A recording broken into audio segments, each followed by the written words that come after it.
আদালতের যে ভূমিকা সেখানে পলিটিক্যাল মোটিভ কাজ করেছে কিনা, শাসক দলকে বাঁচানোর উদ্যোগ ছিল কিনা, এটা একটা বড় বড় প্রশ্ন এবং গ্রে এরিয়া। কারণ যে স্কুল সার্ভিস কমিশন বলছে 19,000 যোগ্য লোক আছে, আর বাবা 19,000 যোগ্য লোক আছে, তুমি চাকরি তালিকাটা তুমি দিয়ে দাও না, তাতে 19,000-এর তালিকাটা তুমি যদি দিয়ে দিতে পারতে, তাহলে আজকে আর তালিকা না থাকলে তুমি বলছো কি করে যে 19,000 যোগ্য লোক আছে? একেবারে কিসের ভিত্তিতে তুমি বলছো? তাহলে তুমি দিতে চাইছি, দাওনি, সচেতন ভাবেই দাওনি যে ঘোলা জলে যাতে মাছটা ধরা যায়, অর্থাৎ পলিটিক্যাল পার্টি বা যে যারা যেভাবে টাকা নিয়েছে তারা বেআব্রু হয়ে যাবে, ফলে সেই তাদেরকে বাঁচানোর জন্যই সচেতনভাবে তুমি দাওনি।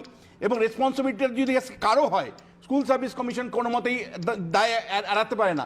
অন্যদিকে আপনি দেখুন, বিচারকের জায়গা থেকে যদি দেখুন, বিচারকের সামনে কোনো অন্য আর কোনো রাস্তা ছিল না।